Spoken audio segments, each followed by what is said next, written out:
Em 1925, na cidade de Dayton, Scopes, jovem mestre, aceitou o vão. A lei Bator dizia que não se podia ensinar que o homem veio do animal. Os jornais chamaram de julgamento do macaco. A cidade virou palco, um grande espetáculo. Não era só fé contra a ciência, era sobre raça, poder e consciência. Olá! Hoje a gente mergulha num debate bem intenso, sabe? Aquele vídeo do Jubilee, um ateu, o Alex O'Connor, frente a frente com 25 cristãos. Assunto: as grandes questões da fé. Exatamente. Foi um confronto de ideias sobre teologia pura e simples. E o nosso objetivo aqui é desempacotar mesmo esses argumentos. A gente vai olhar para essa tensão entre acreditar num Deus bom e ver tanto sofrimento no mundo, né? Sim, e também como interpretar aquelas passagens da Bíblia que falam de violência, de genocídio. Isso, e também a questão da ressurreição de Jesus, tem evidência forte para isso, e o que ele mesmo disse sobre ser Deus. São perguntas pesadas. É crucial lembrar, como você disse, que do lado cristão não tinha um bloco único, né? Eram muitas visões diferentes tentando responder aos desafios que o ateísmo colocava ali. Boa observação. Nosso foco vai ser justamente nesses pontos de maior atrito, sabe? Nas justificativas que cada lado deu. Perfeito. Então vamos começar pelo começo mesmo, o ponto que abriu a discussão toda.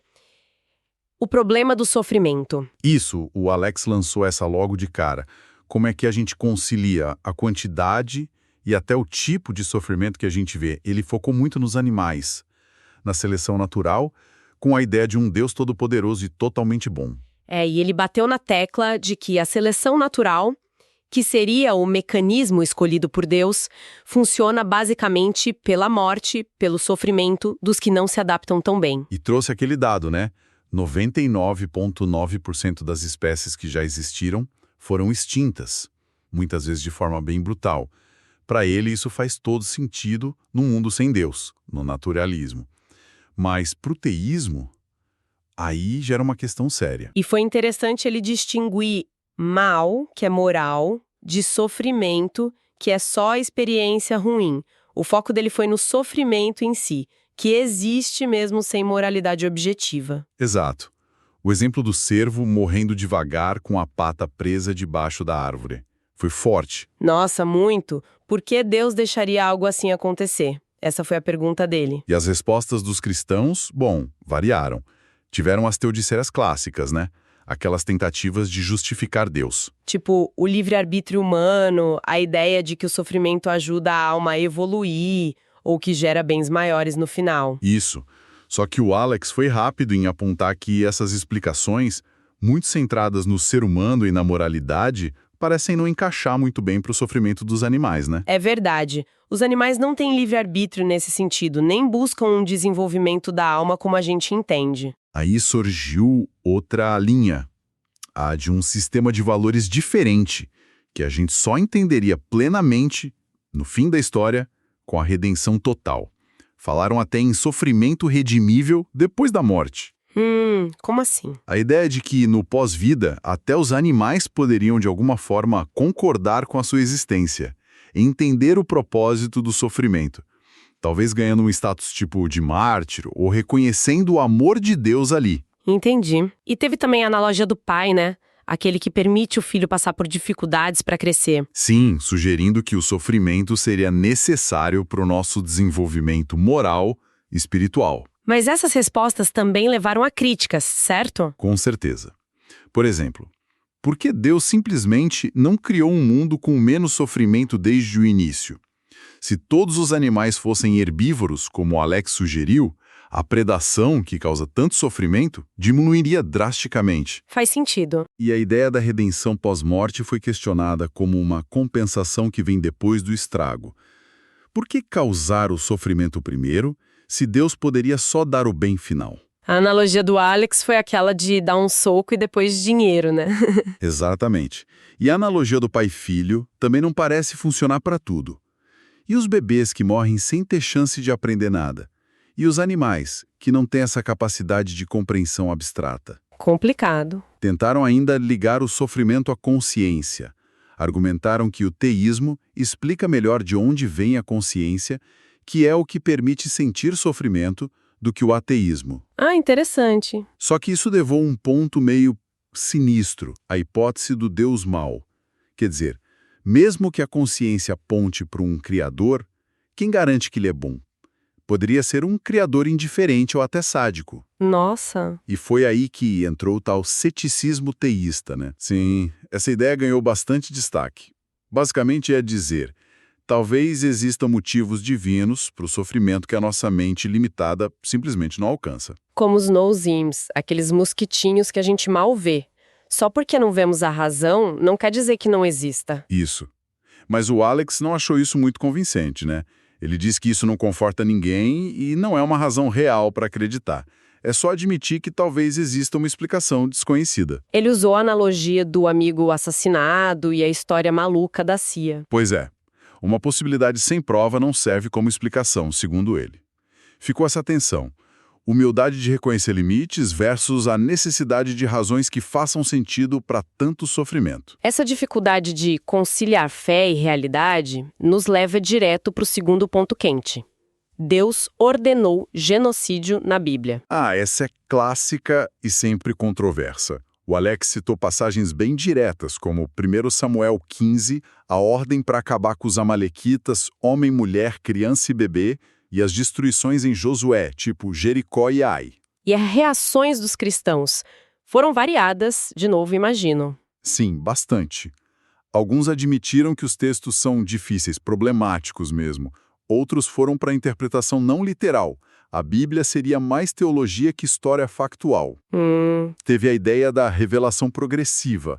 A compreensão humana da ética divina teria evoluído, e a defesa da hipérbole. Hipérbole? Como assim? Exagero? Exato. Argumentaram que falar em destruir tudo era um jeito comum de descrever vitórias militares naquela época e lugar, no Antigo Oriente Próximo. Compararam com textos de faraós egípcios que diziam ter aniquilado povos que a gente sabe que continuaram existindo. Entendi. Então a ordem divina registrada seria uma figura de linguagem para derrota total, não necessariamente matar todo mundo? Essa foi uma das linhas. Outra foi a justificativa teológica. Não era por raça, mas pelo pecado acumulado dos cananeus. Como Deuteronômio descreve, Deus teria o direito de julgar. E Jericó era uma fortaleza militar, um alvo legítimo. E teve até a ideia de que o erro foi do escriba, né? Que ele exagerou ao registrar o comando. Sim, essa também apareceu. Mas o Alex rebateu forte. Ele apontou detalhes que parecem bem literais. Quais, por exemplo? Em Josué 8, fala dos 12.000 mortos em Ai, homens e mulheres, depois que os soldados já tinham sido mortos fora da cidade. Isso sugere que eram civis. E em 1 Samuel 15, a ordem detalha matar bebês e animais. E o fato do rei Saul ser punido justamente por não destruir tudo parece indicar que a ordem era para ser levada ao pé da letra. Complica a interpretação da hipérbole. E mesmo que fosse hipérbole, a questão moral continua, né? Uma ordem divina, registrada, mesmo que figurada, que manda matar não combatentes, é complicado eticamente. E se o registro for impreciso? Se o escriba exagerou? Aí abre outra lata de minhocas. A confiabilidade do Antigo Testamento. Se essa parte não é confiável, o que mais não seria? Onde a gente traça a linha? E teve aquele ponto, se era por causa do pecado, por que os israelitas que pecavam o tempo todo, segundo a própria Bíblia, não eram exterminados também? A resposta cristã costuma ser que Deus julgava Israel também, e às vezes bem duro, a geração do deserto, o exílio, mas com métodos diferentes, não necessariamente o extermínio completo, como descrito por alguns cananeus. Mas é um debate longo. Sem dúvida. Bom, vamos para o terceiro grande tema, a ressurreição de Jesus. O Alex disse que falta evidência histórica forte. Ele apontou que ele via como contradições nos evangelhos. Tipo o quê? A data da morte de Jesus foi na Páscoa ou antes? A hora da crucificação, 9 da manhã, em Marcos, meio-dia em João. O comportamento dos ladrões na cruz que muda entre os relatos. Até detalhes das narrativas do nascimento e da fuga para o Egito. E qual foi a defesa do lado cristão para a historicidade? Eles argumentaram que os evangelhos são como reportagens da época, baseadas em testemunhas oculares ou gente próxima. Falaram das coincidências não planejadas. Como assim? Detalhes diferentes em cada evangelho que, quando juntos, se encaixam de um jeito que parece não ter sido combinado, sabe? Argumentaram que isso reforça a autenticidade. Entendi. Citaram também os credos antigos, tipo aquele hino em 1 Coríntios 15, que já falava da ressurreição bem cedo, antes mesmo dos evangelhos serem escritos. E o martírio dos apóstolos? Sim, a ideia de que eles morreram por essa crença indicaria que eles viram algo real. E, claro, os testemunhos de hoje, gente que diz ter experiências com Jesus ressuscitado, milagres, visões. Uma participante até contou uma visão física que teve. Mas teve um ponto bem polêmico aí, né? Aquele de Mateus 27. Ah, sim. Os túmulos se abrindo, os santos ressuscitando e andando pela cidade quando Jesus morreu. Exato. O Alex questionou como algo tão incrível não foi mencionado por mais ninguém. Nem outros evangelistas, nem historiadores. Ele disse que até muitos estudiosos cristãos hoje veem isso como simbólico, não literal. E a implicação que ele colocou na mesa foi: se Mateus incluiu uma ressurreição, talvez não literal aqui, como ter certeza da literalidade da ressurreição de Jesus no mesmo livro? Abala a confiança? É uma pergunta difícil. E sobre as contradições em geral, o debate foi: são erros que invalidam tudo ou só variações normais de testemunhas diferentes? O Alex sugeriu que algumas, tipo a data da crucificação em João, mudando para Jesus ser o Cordeiro Pascal, parecem ter uma intenção teológica por trás, indicando construção, não só memória falha. E o martírio dos apóstolos, ele questionou a prova histórica também? Questionou. Disse que, fora Judas e Tiago, irmão de João, a evidência para o martírio dos outros vem muito da tradição da igreja, bem depois, e que essa tradição teria interesse em fortalecer essa história. E o túmulo vazio, as explicações alternativas? Foram mencionadas de novo: corpo roubado pelos discípulos, pelas autoridades, até pelo jardineiro. A defesa cristã é que nada disso explica o surgimento da fé na ressurreição. Mas o ponto do Alex é que existem explicações naturalistas possíveis, mesmo que não totalmente comprovadas. E as experiências pessoais de hoje? Ele reconheceu o valor para a pessoa, mas disse que não serve como prova para outros, porque experiências assim acontecem em várias religiões e podem ter outras explicações. A questão da evidência objetiva continua central. Entendi. O que nos leva ao quarto ponto. Jesus afirmou ser Deus.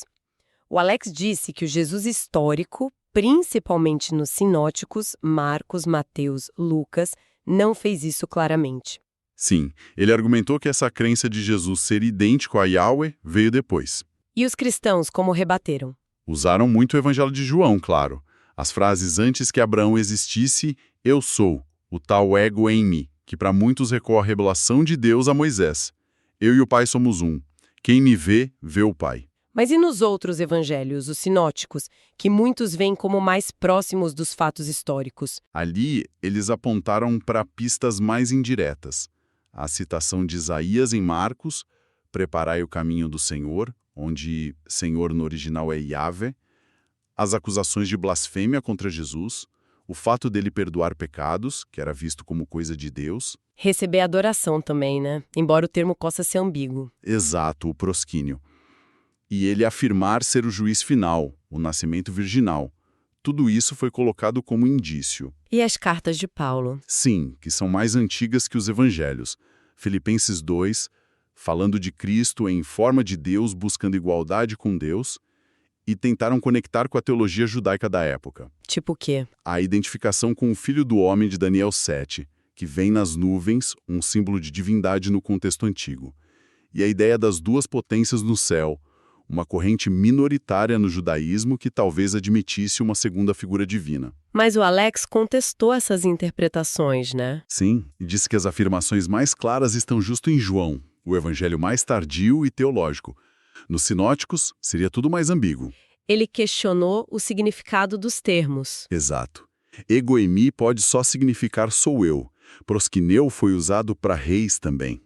Blasfêmia podia ser por outros motivos, não só por se dizer Deus. E ele lembrou passagens onde o próprio Jesus parece se diferenciar do Pai. O Pai é maior do que eu, o grito na cruz. Isso.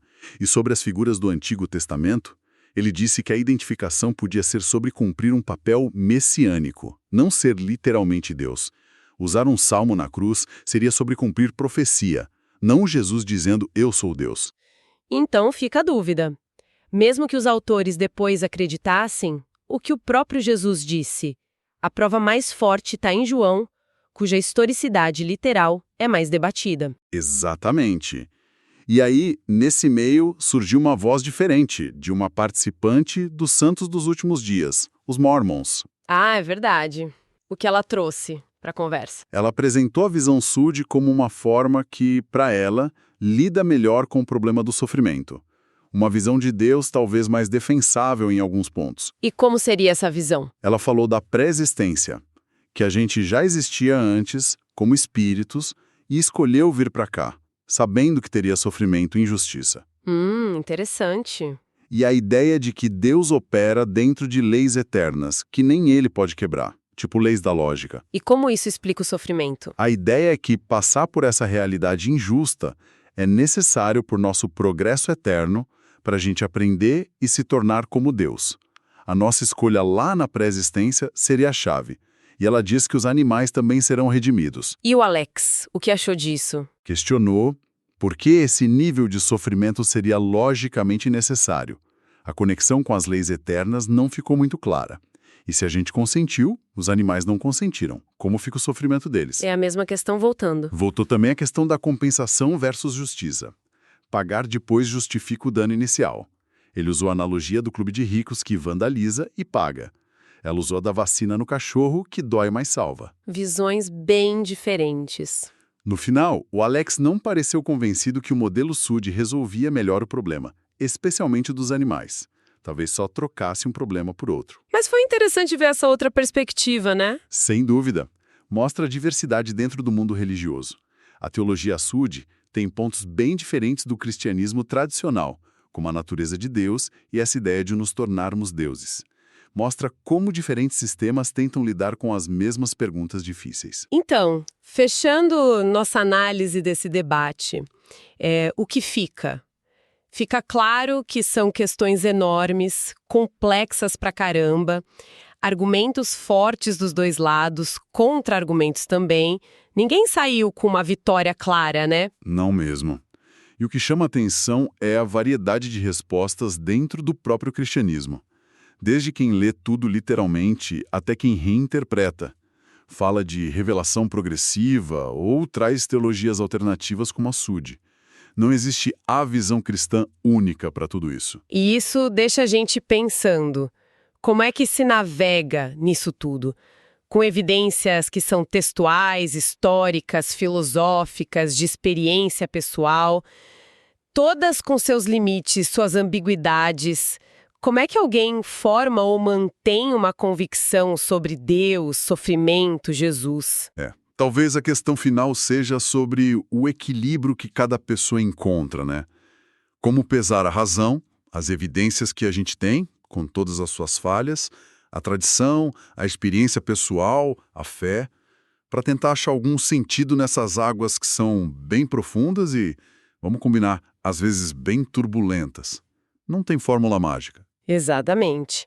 Esperamos que essa nossa conversa tenha, pelo menos, dado mais elementos para essa reflexão pessoal de quem nos ouve. Agradecemos muito a companhia e até a próxima.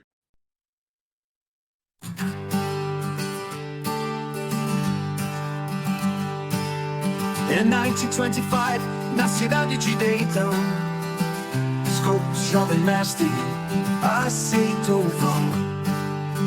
A lei Bato dizia que não se podia ensinar que o homem veio de um animal. Os jornais chamaram de julgamento do macaco. A cidade virou palco, um grande espetáculo. Não era só fé contra a ciência, era sobre raça, poder e consciência. Brian se ergueu, grande orador, dizia que a ciência trazia horror. Revolução levava a barbárie, darwinismo social, cruel tirania. A clã marchava, sombra na rua, hierarquia racial, não podia ter lua. Sem fé, dizia Brian, o saber é mau, porta aberta, o caos, caminho fatal.